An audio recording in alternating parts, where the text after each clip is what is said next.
Hey, yeah, what's up? Alive and alert on the north side of the dirty. Your man D-Real coming at you with another Be Real with D-Real, where edutainment explains it. And it is Wednesday, so you know we doing a deep dive. It's Christmas Eve. It's Christmas Eve. Things we can be thankful for. We have made it to another year. Well, a lot of us have. That's why telling stories is so important. It's Christmas, so I can go off on a tangent. It's Christmas, but we're gonna get to this deep dive when some more of y'all get in here. I don't want to start and it's only one person in here.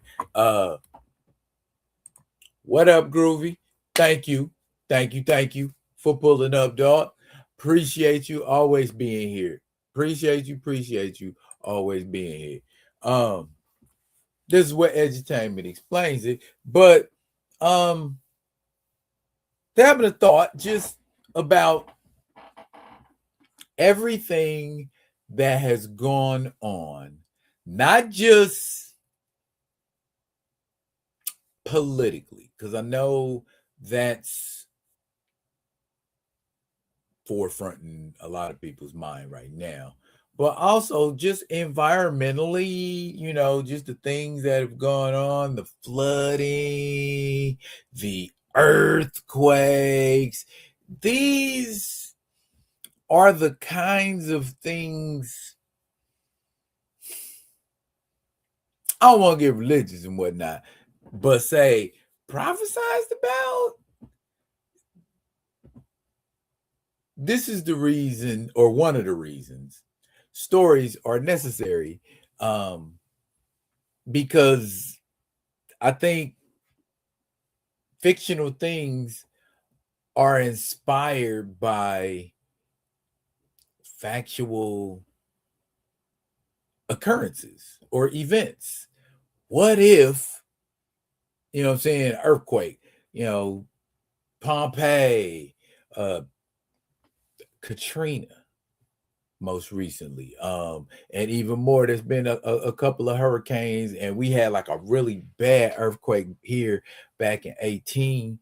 I think it was like a 7 point something, and it shook for like a full minute. It was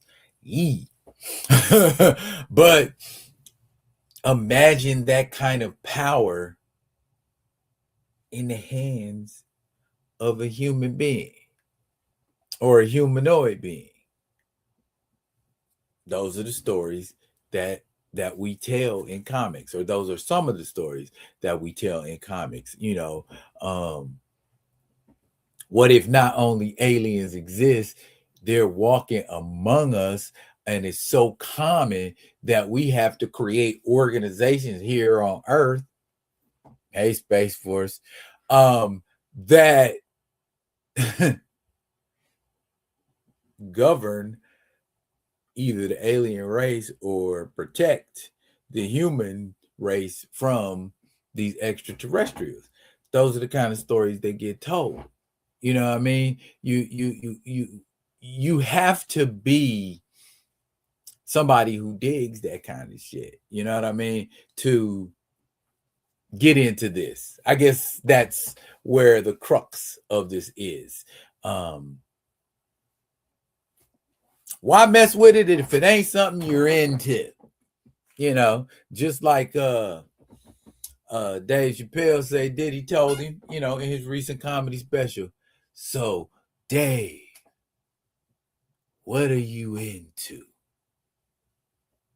Reading, video games. Yep. Well, most of the people who FUX with me do. They read and they play video games. I'm about to be a video game playing grandfather? Do I look old enough to be a granddad? Granddad. That's what my wife always says, like Boondocks, like Riley and Huey. Oh my goodness, man. Got this one coming at you tonight. Young Blood, number 2, by Rob Liefeld. Blue Falcon and Dynamite, number 4, Dynamite Comics. The Jimmy Palmiotti, Pascal Quilano. Story's getting thick. Banger of the month. Space Ghost, number 6, David Pepos, Jonathan Lau. Space Ghost as a vampire.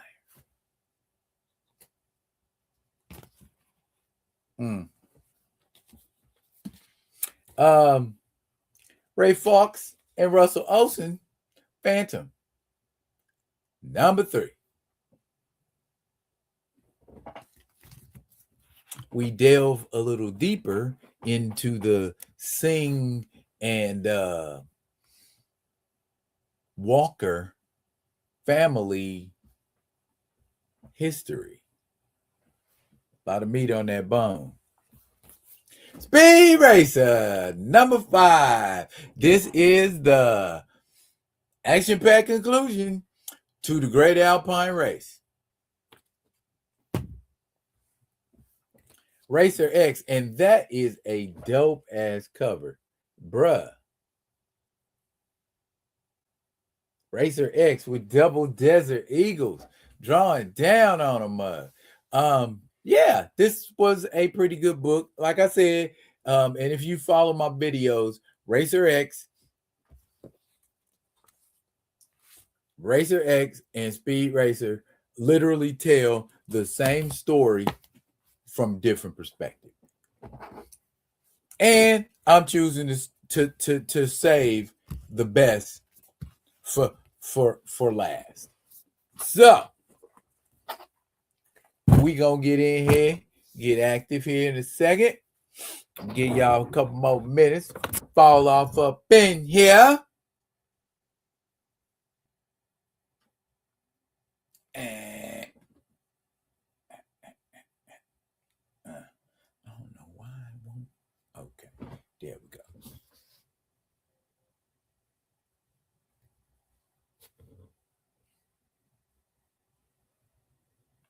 Did y'all ever watch Mortal Kombat? What was it? Legacy? You ever seen that? They need to make that into a comic book for real.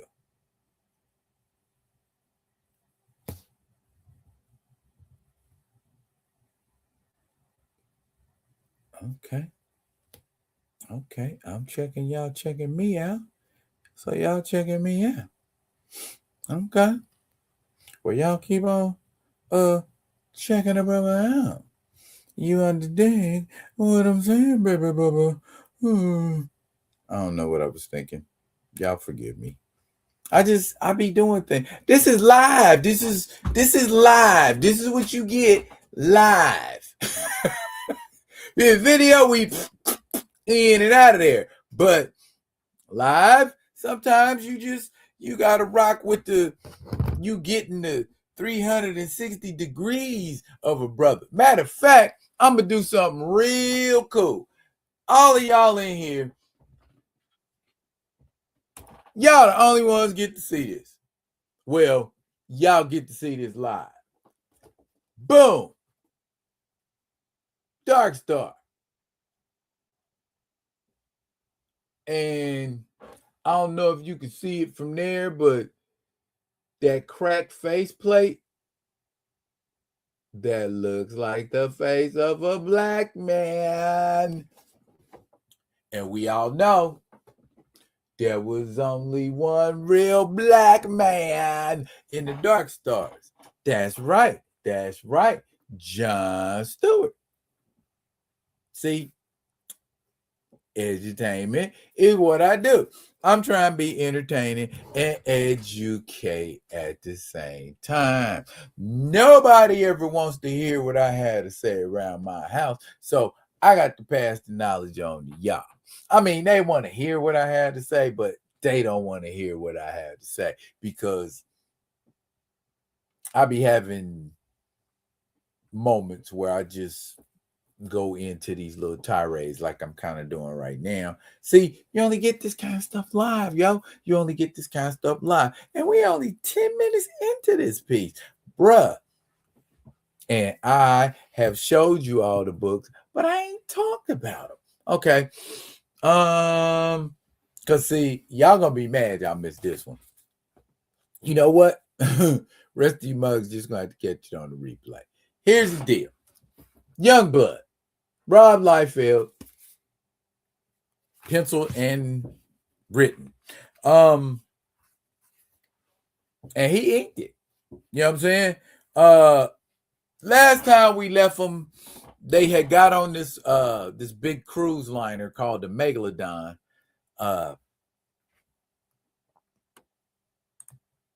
And now I see what's going on, man. But anyway, we talking about Youngblood, issue number 2. We diving into that.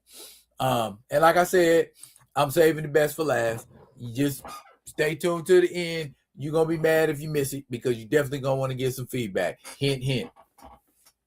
Anyways, this cat named Xerxes, and it's Liefeld's drawing is slightly better. You be the judge. Again, like I said, Xerxes proved to be more than Youngblood they can handle solo. If they probably had a win, well, nah. This guy is exerting Omni-Man level strength, right? Bad Rock, they big bruiser of the squad, roughed him up and tossed him in the ocean, yo. That's what he did to him. They trading punches. Bow. They trading punches. Bow. They trading punches. Bow. All of a sudden, Bad Rock can't take it no more. Bow. Bow. Picked him up. Did a Thanos on the Hulk in the MCU on him, except when he tossed him, he was in the ocean. Question, how do you make rocks bleed? Well, I guess it's organic rock. Let's just ride with that. All right. Youngblood wasn't faring too well against this Xerxes character. And all of a sudden, out of nowhere, your man Supreme pulls up. If y'all messed with Image back in the day, you know this guy. Supreme pulls up. Just out of nowhere, talking that Supreme stuff. You know what I'm saying? I don't know what your problem is, but you talking about trying to conquer everything, but I ain't even about to let that happen. You know? And hey, Grand Madam, how you doing, dear? Happy holidays, Merry Christmas to you. Supreme basically tell him, you need to chill. Now, of course, Xerxes refuses to chill. But not only that, Xerxes starts talking to him in a familiar way.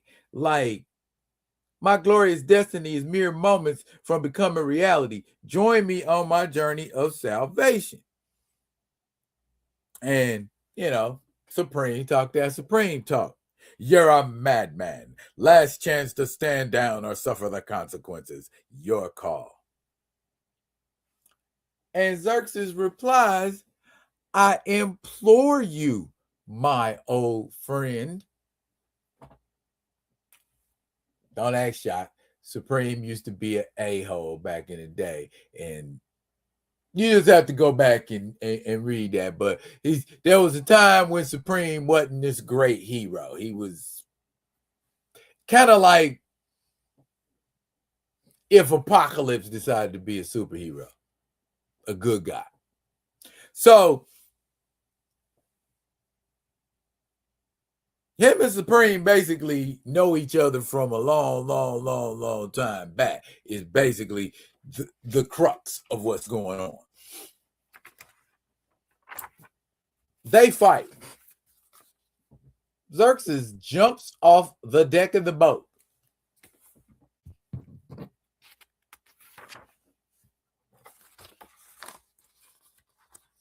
On to Supreme.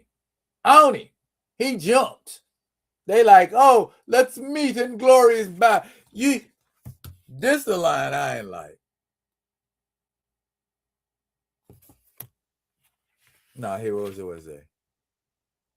When he's jumping up, I'll join you in the skies, embrace you as we did in the past. Am I taking that out of context?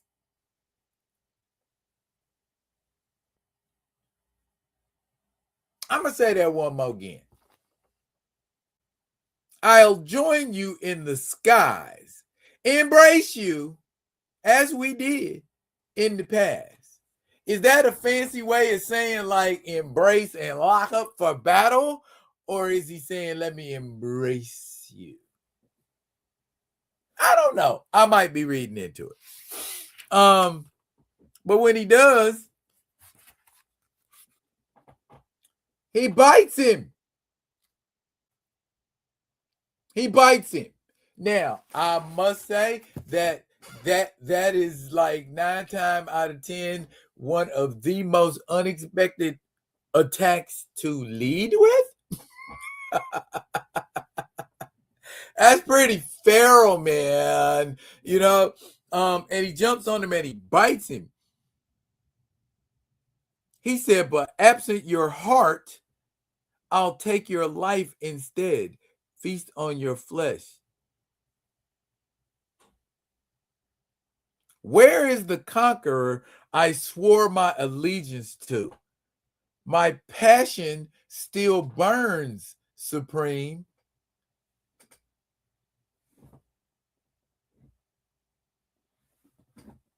I mean, if it is what it sounds like, no shade, but is that what it is? Asking for a friend. Anyways, Supreme cracks him one, but he's laughing as he falls.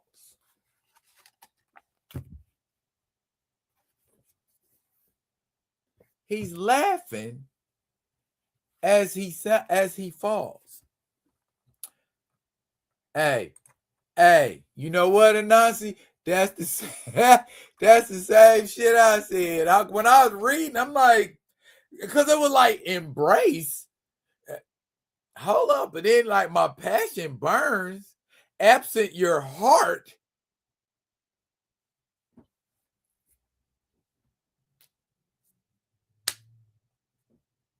All right, let's move on. That Grendel fella, remember he was giving Shaft a hard time. I have a hard time calling a white man Shaft, but anyway, Shaft, the young blood leader, what I'm gonna call him, young blood leader, was having a hard time fighting this Grendel fella because he was pretty agile and he had claws and kind of reminds you of Warblade and Ripclaw. Kind of, see, I know my image. Kind of reminiscent of them. But Die Hard, who has a very cool looking action figure that I would really like to own, because that Die Hard is dope. But him and Die Hard get to mixing it up because young blood leader can't handle him, because he's in the end, he's basically what if Hawkeye led Youngblood. That's basically what he is. He ain't got no special powers. He just skills and archery. But yeah, he going at Die Hard, but Die Hard like I ain't hint. You don't even bring that this away. Now they got to mixing it up. They took a whole. Now, look at Die Hard's.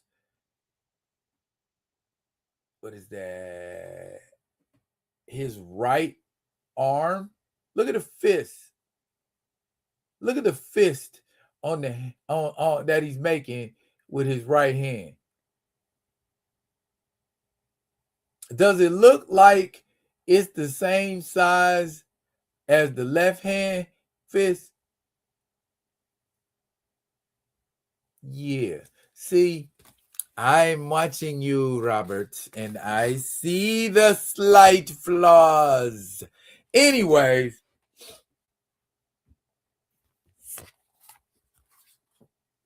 more bromance banter between these two. Stay down. Surrender, and I'll provide a suitable exile for you. I give you my word. I promise to protect you, but this has to end now. Maybe I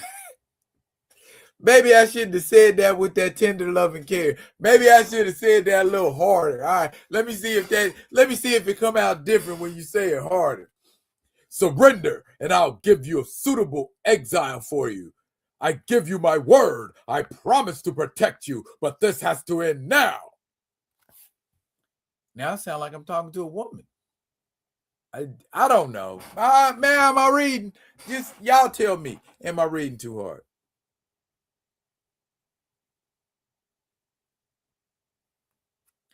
But it's what Xerxes says to Supreme that puts the icing on the cake. You forget. I've experienced the disappointment of your meaningless promises. You abandoned me once, never again. Now, there are only two things I can surmise from the conversation between Xerxes and Supreme. Conclusion number one. They were once lovers. Or conclusion number two. Xerxes is a woman. On to what happens next. For some strange reason, Kid Supreme decides to get involved and wants to mix hands with Xerxes. But in the end,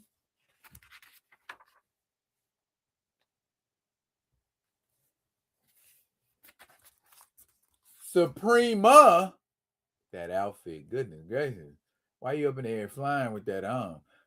Steps in and he puts hands on her too. In the end. So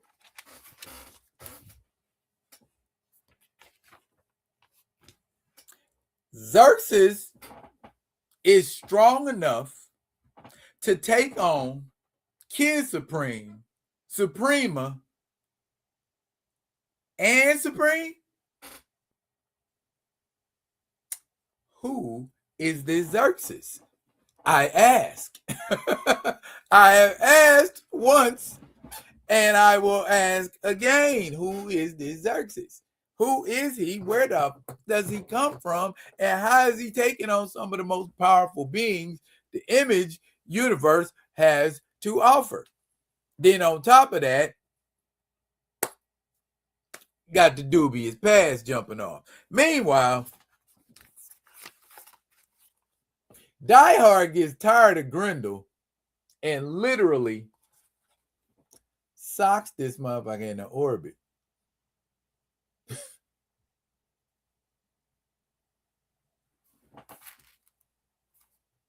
He said, Vandal fly, join master in the sky. Oh, that's the thing. Vandal is like Etrigan, the demon. He talks in rhymes. Whee! Another one of those. But he runs into someone called the Shepherd out in space. I didn't know Die Hard got down like that. He socked his. He did some DC comic shit. He socked the bug into orbit. That's Toon Force level strength. So how strong is Die Hard? Anyway,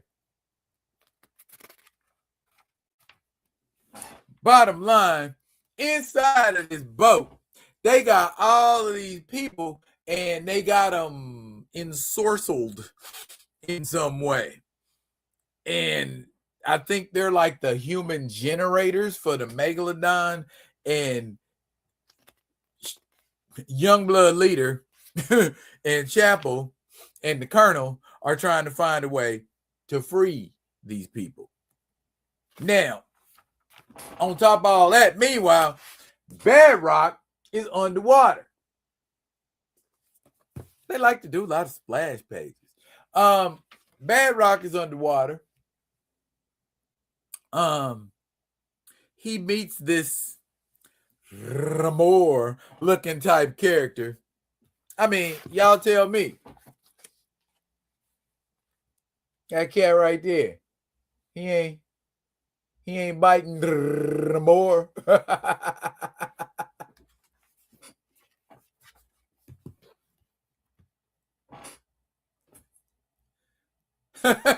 What?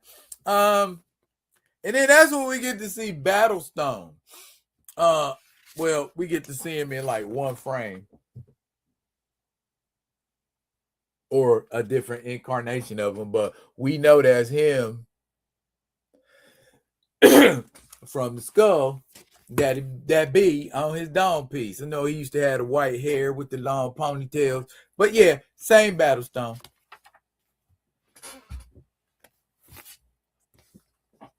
Bedrock and the knockoff Submariner are coming to the surface with the knockoff Namorita to fight Xerxes.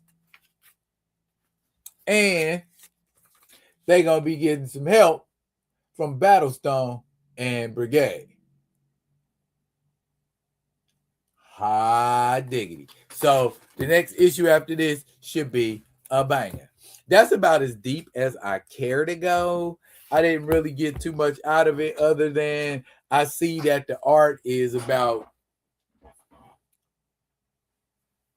40% better, 30% better, but yeah, now it is what it is, Playboy. Let's move on to these two Dynamite titles. I'm gonna try to get everything wrapped up neat and pretty, no longer than maybe an hour and a half. We should be up out of here, no more than that. That is, if y'all get the yip yapping and want to know more. But Blue Falcon and Dynamite #4 opens with Blue Falcon having a dream about fighting these like falcon-looking demons, kind of like he was fighting, I think, in issue #1 of Blue Falcon and Dynamite. And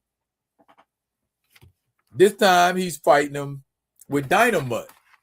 And Dynamite, I have to say, is pretty damn cool when he's not stupid. What you say? All good till Xerxes whips out the baby oil. No, Diddy. Stop it. Anyway, they fight valiantly in the dream, but are overwhelmed. And that's when Radley Crown, that is Blue Falcon. Does Blue have the foggiest idea who he's sleeping with? And that's the whole thing in this issue, with the help of Maya Vincent, who comes in the form of the girl you let get away.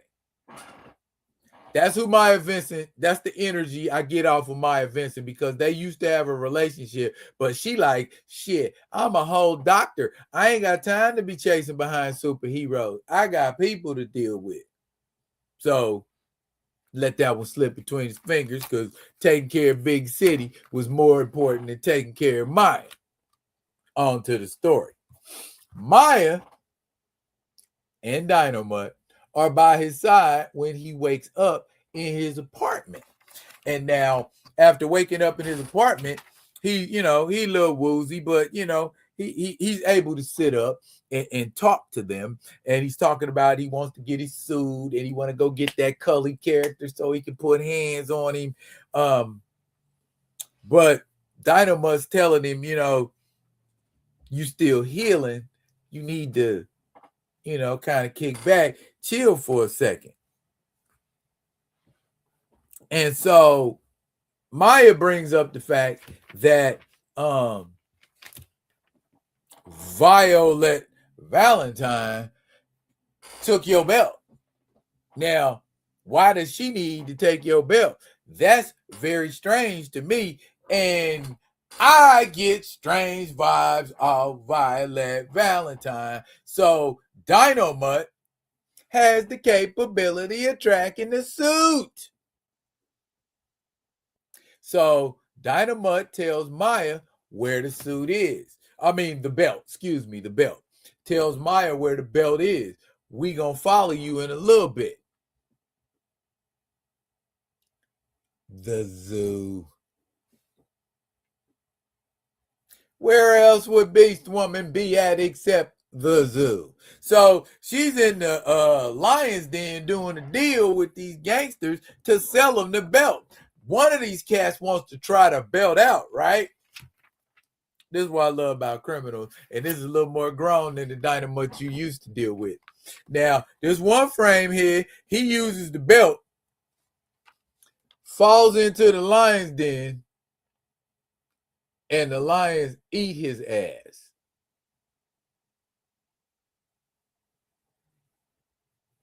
So, all Beast Woman says to him is, food chain, remember?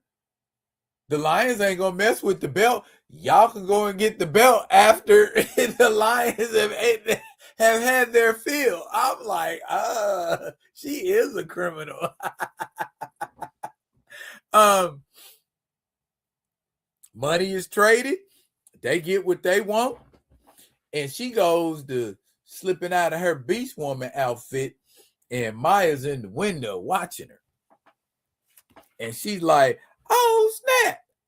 Violet Valentine and Beast Woman. And then her henchman, Cully, hits her with the old, caught you, hits her with that one. And, of course, she's laying around looking all sexual because she Beast Woman, and that's what she like to do. She called Maya Vincent a pervert because she was watching her change clothes. She was just watching you. You nasty. But anyway, check out Dynamite's recharging system.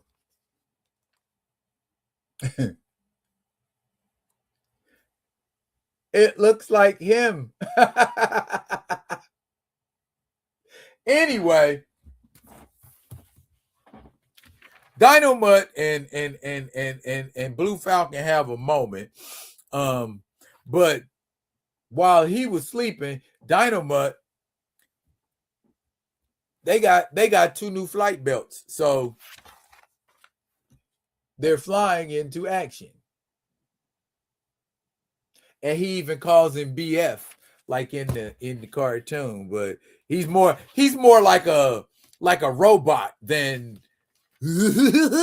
he's not goofy like that. At least I hope. I don't know. I think I like goofy Dynamite in ways, but if he could still have Dynamite's same personality but still be effective at crime fighting, that'd be a better Dynamite to me. But I mean, it's cool to see Dynamite in action and being like, okay, I'm about to put the hurt on some people. rather than, the probability of me fucking you up is about 73%.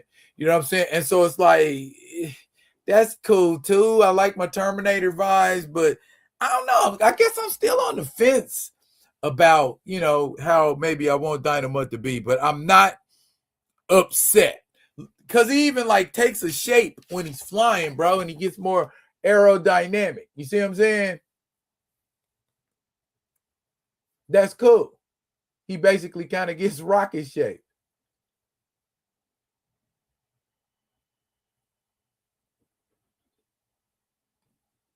Because he turns into a rocket and tells BF to get on his back because they've taken Maya Vincent onto a plane. And so they following the plane because he's rocketed up. You see what I'm saying? He's on Dynamite's back.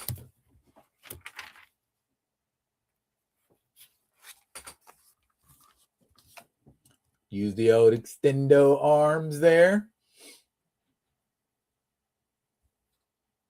His suit boasts an oxygen supply. So they able to hang on for the ride.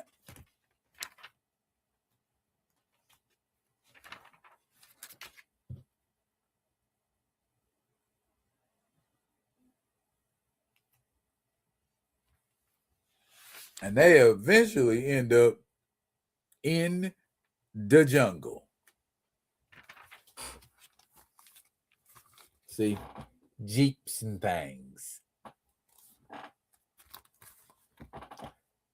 Dynamite and Blue Falcon dip the hide,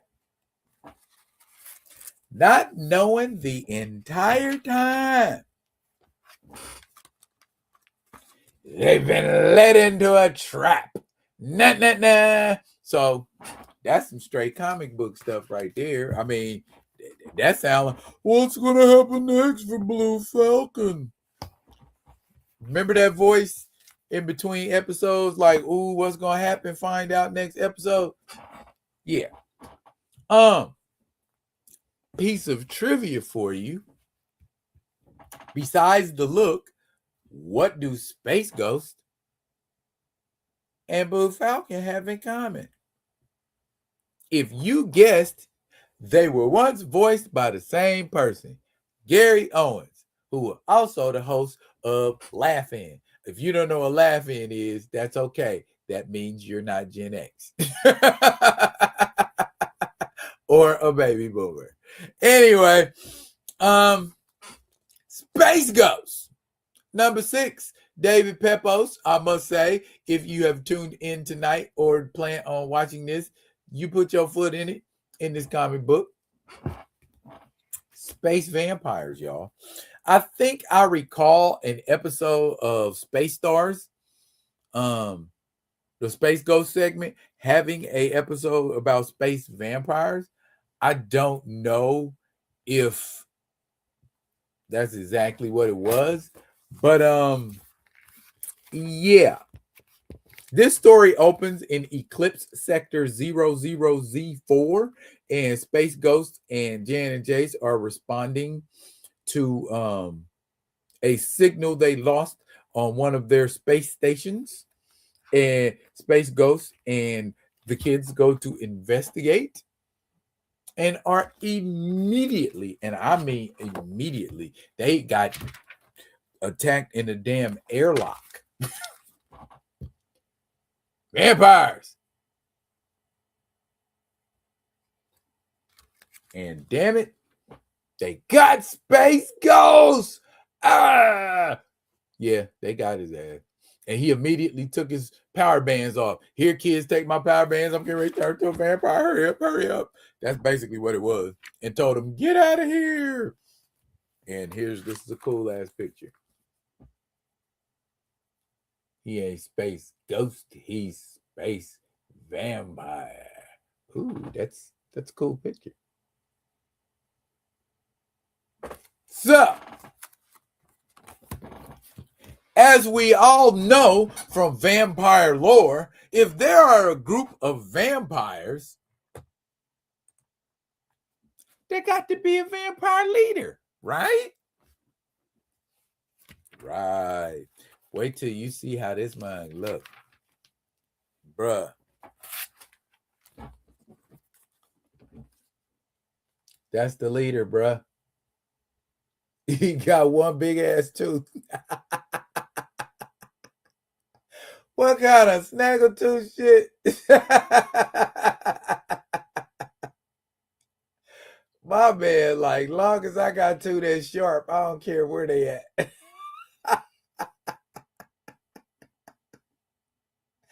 My man got a big boy.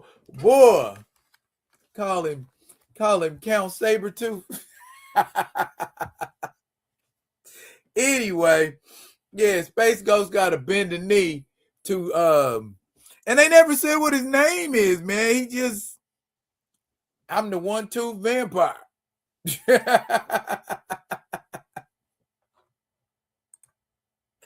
They say he look crunchy. He do kind of look crunchy. Meanwhile, Jen and Jace, being the smart little kids they are, find spacesuits and navigate outside of the space station to get where they need to go. Where they're going, they don't know. They just know the vampires ain't gonna follow them if they don't know they out here. Unfortunately, the vampires know. Must can smell their asses. Oh, but wait a second. Don't we got Space Ghost power bands? What the hell are we running for?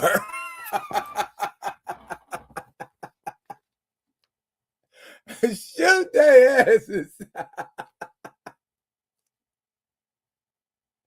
Heck yeah.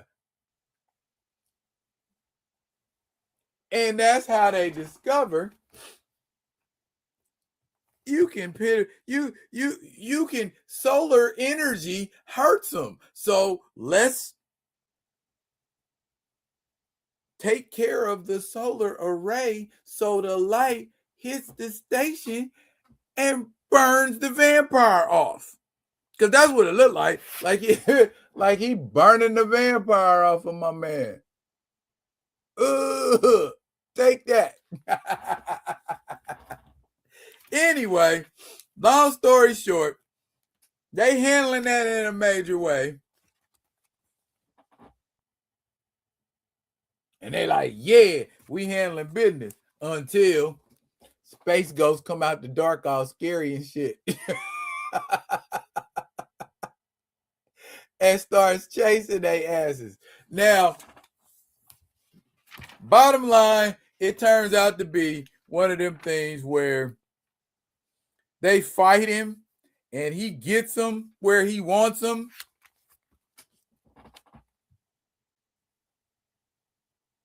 How about to bite your ass? And his humanity kicks in. I can't do it. Damn it, I can't do it. I can't do it. These is my babies. I can't hurt my babies.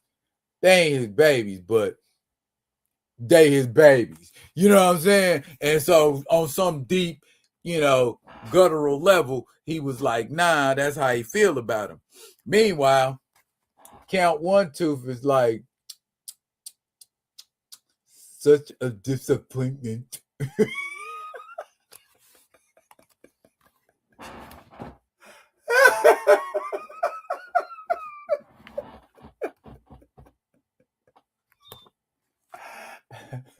You're not a vampire.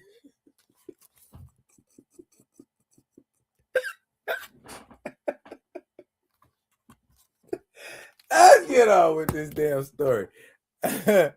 Hey, oh man, I synced it all. Dave, what's up with the Snaggletooth vampire, dog? Hilarious. Anyway, in the end, Snaggletooth got some strength. Look at him. He bum rushed Space Ghost like, take that, nigga.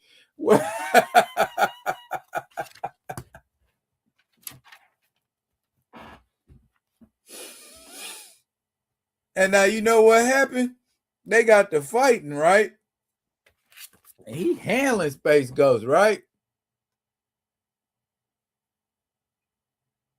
And just like Xerxes did to Supreme, he bites him.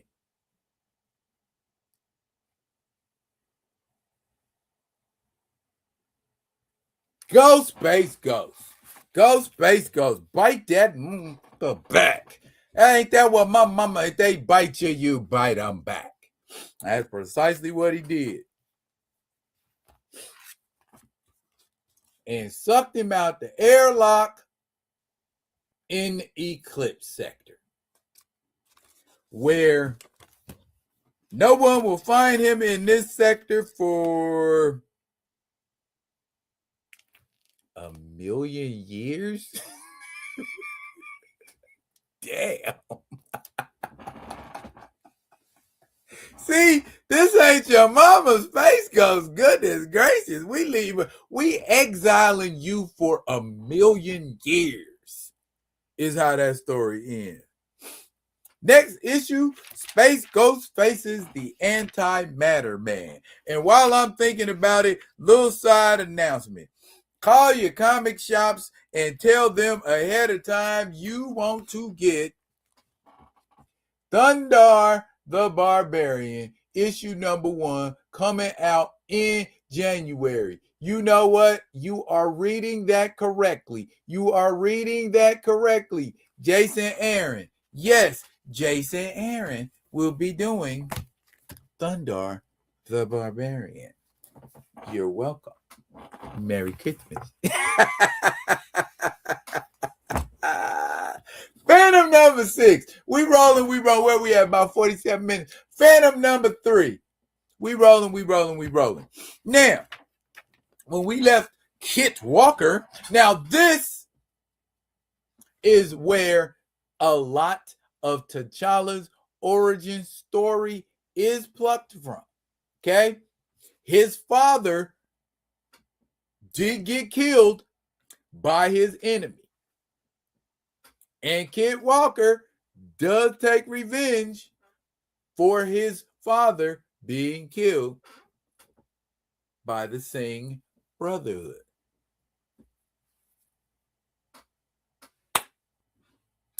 More Panther talk to come. Stay tuned. Anyway, my man is the art by Russell Olson, I think, is really what works for me in this comic, because the story is, and no shade to Ray Fox. Excuse me. Ray Fox. Fawkes. Fox. Right? Okay. Anyway, the art by Russell Olson really shines in this book, because if you a fan of the Phantom, the story is pretty much following standard Phantom lore. And it's like that. That picture right there of the Phantom pouncing on this Jeep. That's great art.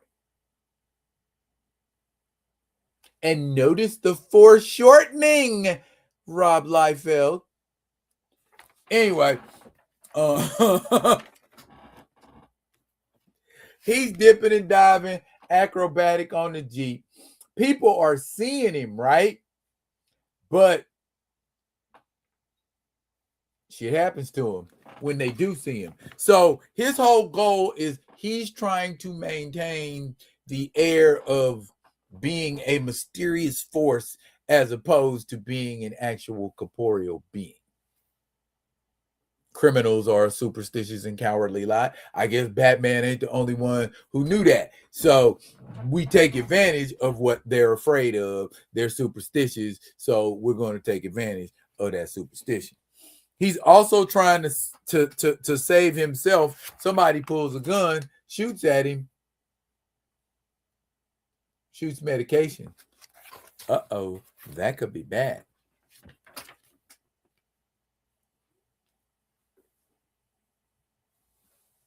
basically continues on. The Jeep crashes. Again, more of the art.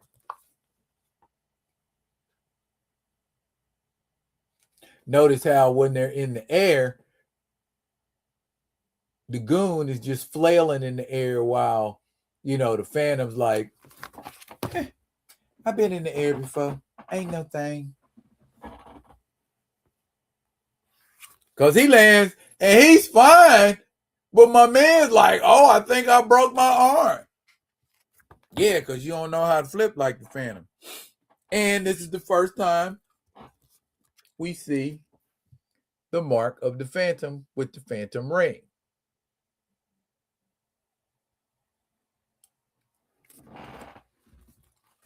Black Panther needs to have something like that where like he leave claw marks on somebody so they got touched by the Panther. That would be some cool shit. But anyway, Giran,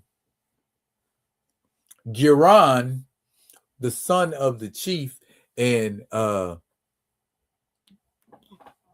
Lord Singh, I guess that's what we could call him for now, the descendant of Kabal Singh, is having a conversation with him, and they're basically still talking about the power of the family and blah, blah, blah. And he's telling him about the ghost who walks. And Singh is like, basically, F a ghost who walk. My daddy killed. Well, no, not his daddy. Him. He killed a Phantom. So I know they can be killed. Now what? Which consequently, Kit Walker's uncle had to take over as the Phantom for a while after his father died doing it until they could get Kit ready to be the Phantom. Sound familiar? Anyway,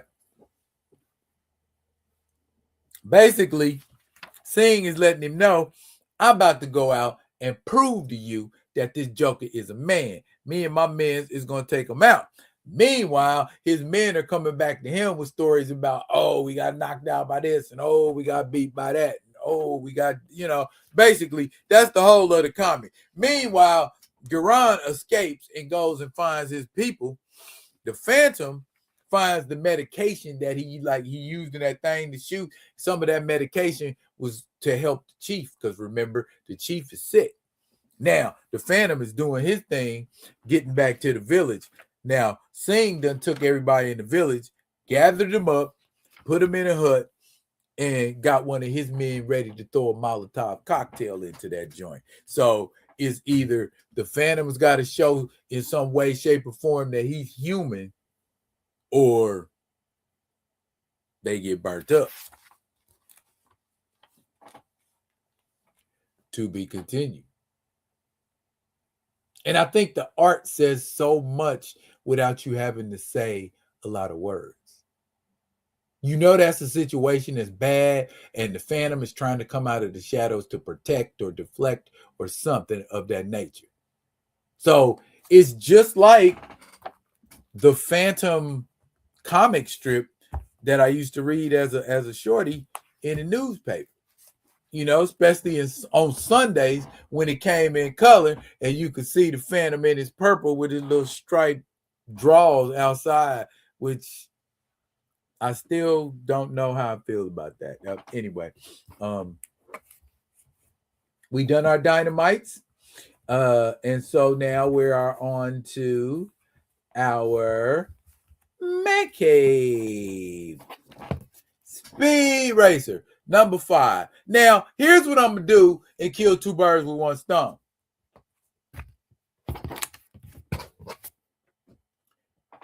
Both of these comics tell the same exact story in their core.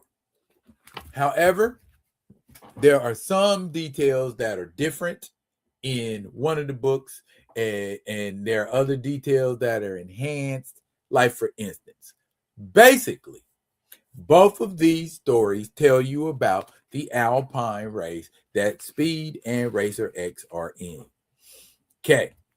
What we also learn is Rex used to run with Kim Jugger. Kim Jugger is the one that got Rex involved in the dirty car racing, in the bank robbing, all of that. That's because of Kim Jugger, the Black Jaguar. Okay? Now, Speed Racer, telling the same story, is more from a present day perspective where Dante Furno and his men are like, the Black Jaguars got to get Speed Racer. And that's kind of essentially what they're doing, because we owe the mob money and we can't, go out like no suckers, so on and so forth. Speed's wheeling out of control in the Mach 5, and he gets a save by his brother Racer X at the last minute to keep him from going off the edge. So, Speed's more in the present moment. His book tells the core of the story, whereas from Rex's perspective is how I got into this. Speed Racer used to jump in the trunk with Rex and follow him around, just like Spritle jumps in the trunk with Speed and follows him around. Interesting. It focuses also on, there's a little more, there's this of them trying to stop Speed, and that picture kind of, it looks cool, but when you see it in Speed Racer's comic, they letting you know defense shield. So, just like Kamayo said, two different perspectives. Now, the crux of it,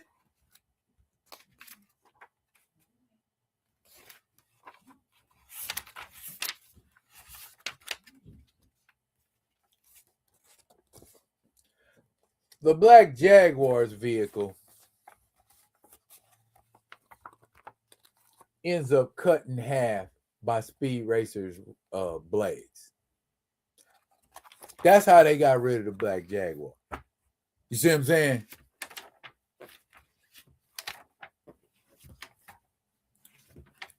Oh. Speed gets a little tongue down from Trixie. You know what I'm saying? So, they're going to be a thing. And he gets back in the race. And that's how he cut him in half right there.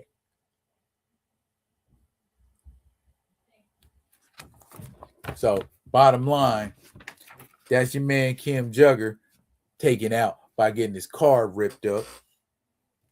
And Speed Racer, of course, wins the race. Just like we expected him to, right? And then one more interesting thing. Pops comes out of his coma.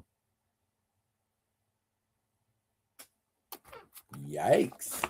Now, see, Racer X was thinking about going, in his comic, Racer X was thinking about going to drop Pops some flowers and reveal to him who he was. But then at the last minute, decided not to do it. See what I'm saying? So that next issue, Speed Racer, the GRX. So got two comics down with one stone, and baby, we gonna wrap with this right here. See, you rocked, you hung on, you stuck with it. We're gonna do some T'Challa in real quick. That's what we're gonna wrap this up with. We're gonna wrap it up with some T'Challa. Black Panther number 23, Ultimate line. Okay. Let me say, the first thing I want to say, Aurora looks good for somebody who just had a baby.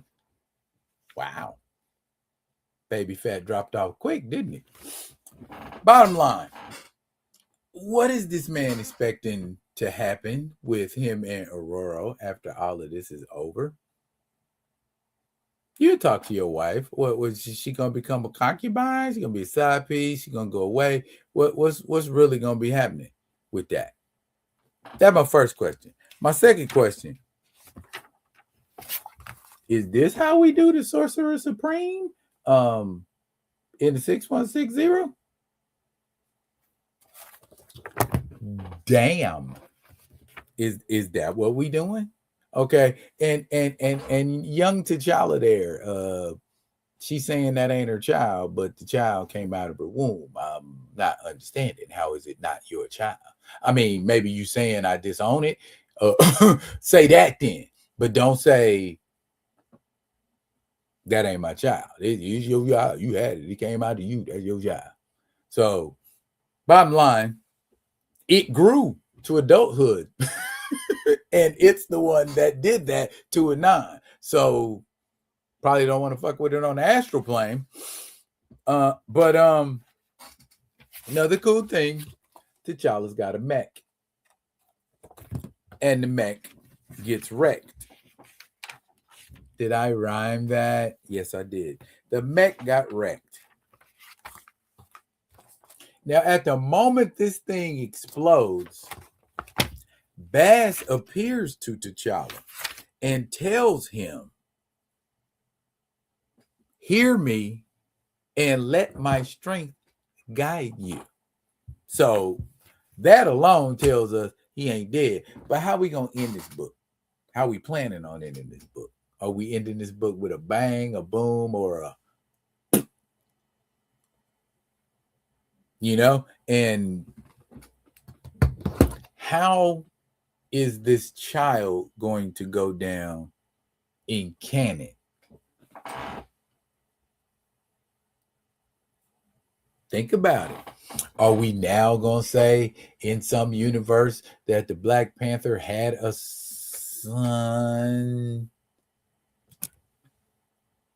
See what I'm saying?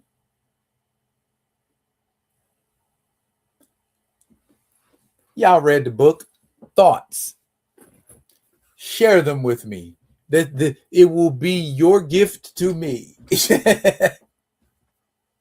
Tell me how you feel about that. I mean, it's one thing to say somebody had a child in the way Ultron is Hank Pym's child, but nah, we're talking came out of you child. So is the presence of the progenitor going to be purged? You know what I'm saying?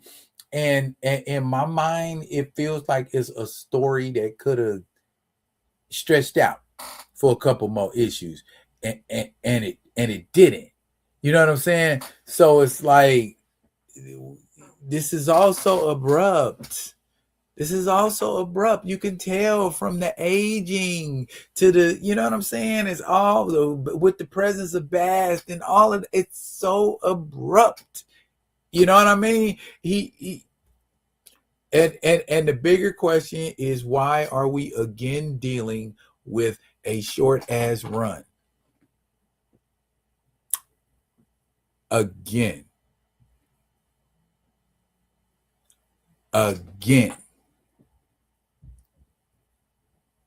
Christopher Priest is the only person that has a distinction of taking a Black Panther comic book past 50 issues. Why? Because in his mind, he felt like he was humiliating the character or he was making fun of the character, but it ran for damn near 70 issues. And probably could have went farther. You see what I'm saying? We'll let it go if you're making fun of it. We'll let it go if you're making light of it. We'll let you keep doing it if you're doing that. Is that coincidence? Because you keep doing it. Did it to Jack Kirby. Jack Kirby only got 15. He didn't even get 15. I think Jack Kirby did 11 of the 15 issues, or maybe 12.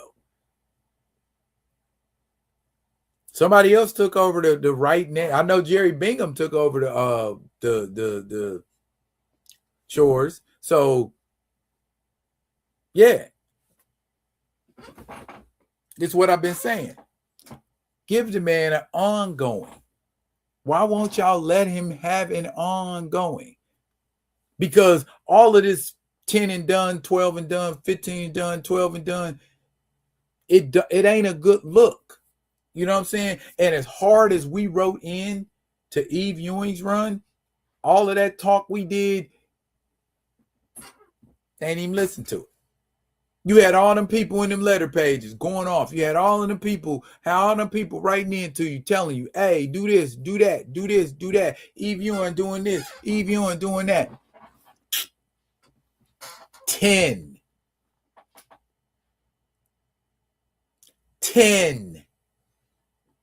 Oh, we'll give you a 4-issue miniseries. Well, we'll give you like 3 of those. We'll give you many of those as you like. As long as you're done in 4, we're fine with it. So T'Challa's only good for brief spurts and short runs. Not good for, the longevity character. He can't get no run. Am I the only one who feels like this? Am I the only one that sees, because I've been around long enough, I guess, to see that that's exactly what they did with the character? You cut the character off when it just starts to get interesting. You just like, we ain't all right no more. No, we don't care. We ain't all right no more. Or did interest wane in the character that much that it affected sales? And they said,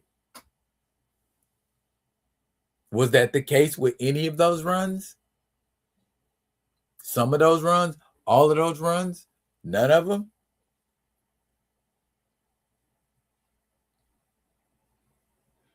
Me and Theo the only ones saying something about the pattern? We the only ones see it? You saying that character has failed that much, but it made you $1 billion at the box office. Why do we keep regurgitating these same facts? Why should we have to? Think about that. Why should we have to? I'm the kind of person, when I look at you and look at your works, that's precisely what I look at. Damn what you saying. I want to see what you doing. If your do exceeds your talk, you in there. You a real one. But if you just talking and ain't shit happening, it looks like a string of failures if you're able to construe it that way. He didn't work in Marvel Presents because that story was done. He didn't work in Marvel Premiere because that story... Is someone smoking?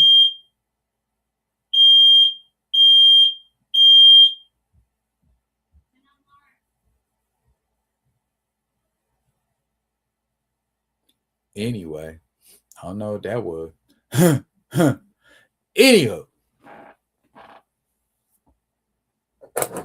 kind of drag right on me for a second. Let me take a couple of these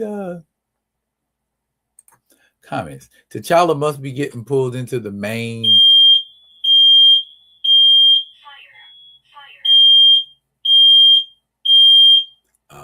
I'm about to act a fool here in a minute because that means there's people smoking and I ain't nowhere around.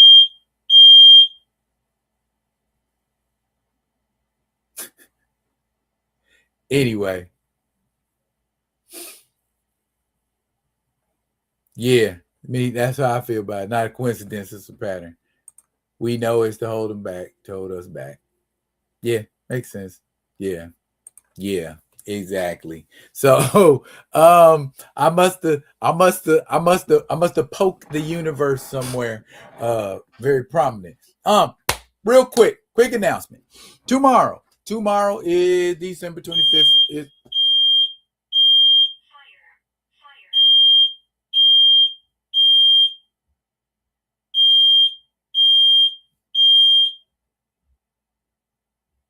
I ain't spoke nothing. Anyway, tomorrow's December 25th. I will not be doing my live for today. I mean tomorrow. But there will be videos. There will be videos. There will be holiday themed videos. So don't worry about that. But Friday. Make sure you pull up Friday on this Friday's vibing. We will have Byron. Byron will be back. So he'll be stopping in and kicking with us on the Friday vibe. So y'all make sure y'all pull up this Friday for it. Now, before I go, I just want to say this is the end of the year, close to the end of the year. And if I haven't said it before, I just want to say it to all of y'all that done pulled up. I appreciate each and every one of y'all that rocks with me, and I hope y'all continue to rock with me in the new year because I got some great things coming. I got stuff planned. We working on some things. And when more stuff starts to come to fruition, I will bring it to your attention. Ooh, bars. All right, y'all. That's it from me. Thank y'all for pulling up tonight for tonight's deep dive. I will be coming at you with another one of them other ones. And until I do, hopefully the fire alarm don't go off again. Y'all be good. Be good to each other. Yeah, man. Sideways.